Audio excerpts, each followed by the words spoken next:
Alors, une petite présentation donc pour présenter cet outil qui permettra de faire la collimation de vos télescopes, en tout cas de faciliter la collimation. Donc moi je vais l'utiliser sur un télescope de type Newton. Il est forcément compatible avec d'autres télescopes si toutefois le fonctionnement de la collimation est identique. Donc il s'insère sur le porte-oculaire directement, il a une sortie en 2 pouces. Il est auto-alimenté, la caméra est auto-alimentée par le câble USB directement, il n'y a pas du tout de seconde alimentation ou autre. Maintenant, pour présenter le logiciel, donc c'est un logiciel qui fonctionne de type .exe. Vous aurez également une licence qui sera fournie lors de l'achat de l'ensemble, donc de la caméra et du logiciel.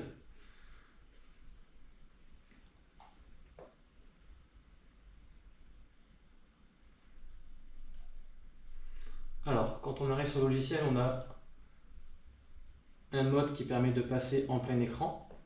Vous avez ici mon adresse email au cas de besoin. On a un mode sombre, un mode clair. On a un premier mode réglage pour changer la langue du logiciel, pour passer de français à anglais. Et on arrive sur le menu principal.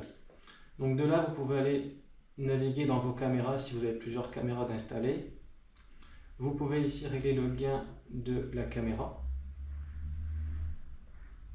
Donc l'ajuster pour bien voir tous les détails.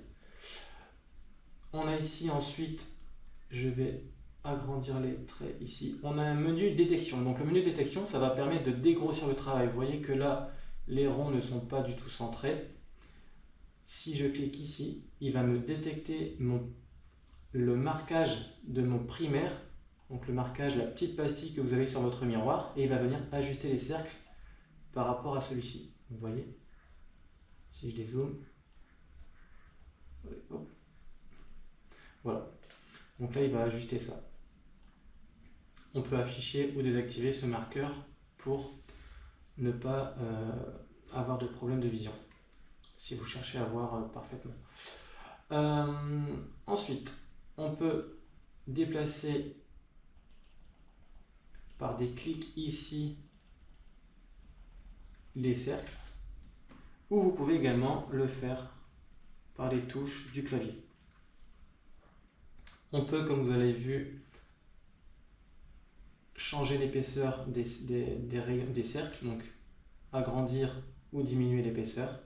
On peut ajouter jusqu'à 5 cercles. Chaque cercle peut être indépendant en termes de couleurs. On a 4 couleurs. On peut également ajouter une croix pour, en finalité de votre collimation, parfaitement contrôler que tous les axes sont bien centrés. Et donc on peut également afficher qu'un seul cercle si on veut se focus pour la première partie de la collimation et faire progressivement chaque cercle.